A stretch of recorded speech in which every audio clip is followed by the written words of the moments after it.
Eh bien, bonjour à toutes et à tous, c'est Météo37, j'espère que vous allez bien en tout cas. Moi, ça va super et aujourd'hui, on se retrouve pour cette nouvelle vidéo, ce nouveau point météo, où nous allons parler de la situation à venir sur notre pays pour ce début et milieu de semaine notamment, avec une situation très agitée, notamment donc dans la moitié nord du pays, avec d'ailleurs une dépression très creuse qui va venir nous concerner pour ce milieu de semaine. Donc on va parler de tout ça dans ce point météo. Déjà actuellement ce lundi la situation est très agitée dans la moitié nord du pays. On a beaucoup de pluie et une perturbation d'ailleurs qui traverse les régions de la moitié nord actuellement ce lundi. Alors elle a traversé notamment déjà un petit peu les régions du nord-ouest en cette journée de lundi et elle va progressivement se décaler vers les régions de l'est, donc vers l'Île-de-France, le centre-val de Loire, la Bourgogne, le Grand Est. Elle va se décaler progressivement vers ces régions durant cette nuit de lundi à mardi et la matinée de mardi. Donc attendez-vous à avoir un temps assez pluvieux sur ces secteurs-là entre cette nuit et demain matin déjà. Associé à cette perturbation, beaucoup de vent. Actuellement, ça souffle fort, notamment sur un quart nord-ouest du pays. On a des rafales parfois entre 40 et 70 km/h dans les terres, donc ça souffle quand même assez fort sur ces secteurs. Une situation donc très agitée et qui n'est absolument pas terminée pour cette semaine, puisque cette situation assez agitée, elle va un petit peu se calmer pour cette journée de mardi. Donc on attend une petite accalmie sur une grande partie du pays quand même pour ce mardi, mais une accalmie qui ne va durer qu'un jour, qui ne va durer que ce mardi, puisque derrière, on a une nouvelle perturbation qui va commencer à arriver sur le nord-ouest du pays entre la soirée et nuit de mardi à mercredi, et cette perturbation sera tout simplement associée à l'arrivée d'une dépression très creuse venue de l'Atlantique Nord. Alors cette dépression, elle se creuse quand même assez vite et elle sera très creuse, associée un jet stream qui va souffler jusqu'à 240, 250 km/h quand même. Donc voilà pourquoi elle sera très creuse, c'est parce que le jet stream, depuis notamment le mois de juillet, est anormalement fort sur l'Atlantique et l'Europe de l'Ouest. Et c'est lui donc qui nous apporte ces conditions plus agitées sur notre pays. Tout cela est dû à ce jet stream très fort. Alors on ne sait pas si... Alors, on pense réellement, et beaucoup pensent que tout cela est lié à la surchauffe de l'océan Atlantique qui est elle-même due à El Niño, mais évidemment on verra si tout sera bien vérifié dans les prochaines sorties, dans les prochaines études qui seront faites. Évidemment on verra si toutes ces conclusions seront vraies, mais en tout cas on pense réellement que c'est à cause de la surchauffe de l'Atlantique, d'El Niño, qu'on a ces conditions très perturbées entre le nord de l'Europe notamment et l'Atlantique Nord. Voilà, et qu'on a également cette surchauffe de l'Atlantique Nord. Donc, ce jet stream qui souffle extrêmement rapidement, qui permet le creusement assez rapide tout de même de dépression assez creuse, puisqu'elle va se creuser potentiellement en dessous des 985 hectopascales. On pourrait flirter, voire dépasser le record absolu de basse pression sur ces secteurs pour cette période, puisque c'est une dépression assez creuse, même très creuse pour la saison. Nous sommes au cœur de l'été, je vous rappelle. Donc une dépression aussi creuse, c'est pas très habituel. Ce n'est vraiment pas habituel pour la saison. Donc on verra si on pourra potentiellement battre les records absolus de basse pression au passage de cette dépression.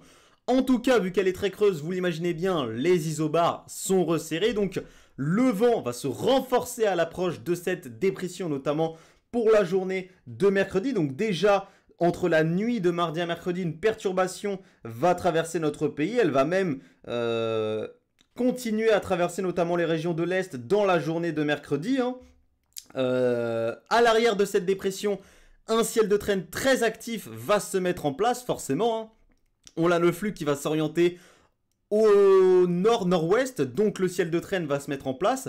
Un ciel de traîne qu'il faudra également surveiller attentivement, puisqu'on sait que dans ce genre de situation, avec un jet stream très actif, une dépression assez creuse, on peut avoir de fortes rafales de vent sous averses orageuses. Donc on surveillera la situation dans ce ciel de traîne. Pour ça, on attendra la sortie des modèles à maille fine, notamment à Rome, évidemment. Mais en tout cas, il faudra surveiller les rafales de vent et les phénomènes associés à ce ciel de traîne. En tout cas, avec la perturbation et le passage de la dépression creuse, eh bien vous imaginez que le vent va se renforcer également, donc au passage de ce cœur dépressionnaire au nord, enfin plutôt au sud du Royaume-Uni. Et donc, eh bien, on attend des rafales de vent potentiellement dans la journée de mercredi, notamment, qui pourrait avoisiner les 80 à 100 km/h sur les côtes, notamment du nord-ouest du pays, donc les côtes de la Manche notamment, et qui, plus à l'intérieur des terres sur la moitié nord, pourrait atteindre généralement les 60 à 80 km/h, potentiellement 90 en allant vers les terres de la Bretagne, de la Normandie et des Hauts-de-France. Donc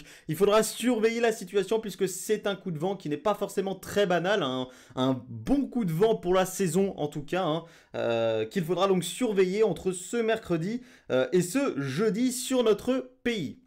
Voilà, donc on surveillera le ciel de traîne comme je vous ai dit entre mercredi, jeudi. On pourrait également avoir un ciel de traîne vendredi avant un temps qui pourrait un petit peu plus se calmer samedi avec une petite extension, vous voyez, d'une dorsale anticyclonique vers notre pays qui pourrait permettre au temps d'être moins agité tout de même. Ça, on verra évidemment l'évolution hein, du temps dans les prochaines sorties. Mais en tout cas, cette semaine s'annonce en général et globalement très agité sur notre pays et notamment sur les régions de la moitié nord. Maintenant, je voulais vous montrer la masse d'air évidemment associée au passage de la dépression et vous allez voir qu'on va avoir une chute brutale des températures à partir du milieu de semaine. Alors déjà, on a le passage de cette perturbation lundi qui va rafraîchir la masse d'air sur les régions du nord. Donc une masse d'air plus fraîche quand même sur une grande partie nord déjà notamment de notre pays pour cette journée de mardi. Ensuite, petite remontée des températures dans la nuit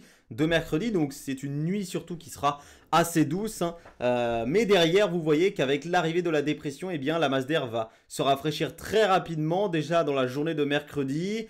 Et surtout à partir de jeudi et vendredi, c'est là qu'elle va se rafraîchir le plus fortement avec une masse d'air très fraîche, vous le voyez. On atteint les 4 degrés à 850 hectopascales. Hein. Donc des possibilités de neige en montagne au-dessus de 1500-2000 mètres.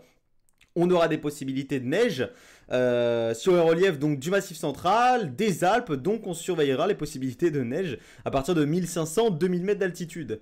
Donc évidemment la masse d'air sera très fraîche, bien en dessous des normales de saison avec un déficit thermique très fort, potentiellement le plus fort depuis 2014 pour cette période encore une fois. Donc c'est à vous montrer le fort déficit thermique que nous allons avoir à l'arrière de la perturbation.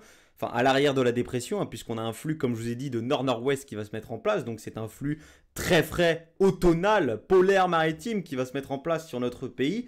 Et ensuite, donc, on verra comment tout cela va évoluer. On verra si la masse d'air pourra se réchauffer ensuite à partir notamment du 8-10 août. Selon certains modèles, ça pourrait se réchauffer derrière. Alors ça resterait frais en début de semaine prochaine, notamment sur les régions de la moitié nord.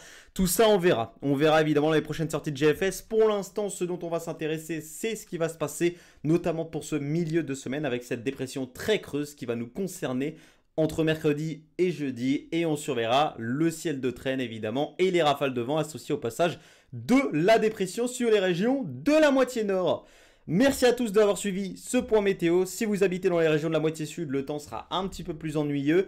Si vous habitez notamment dans le sud-est, vous aurez très peu de précipitations, hein, puisque le pourtour méditerranéen sera complètement protégé hein, de ces précipitations. Donc il ne va absolument pas pleuvoir autour du pourtour méditerranéen pour cette semaine. Merci à tous donc d'avoir suivi ce point météo. On se retrouve sûrement cette semaine pour un nouveau point météo. C'était Météo 37. Bye tout le monde.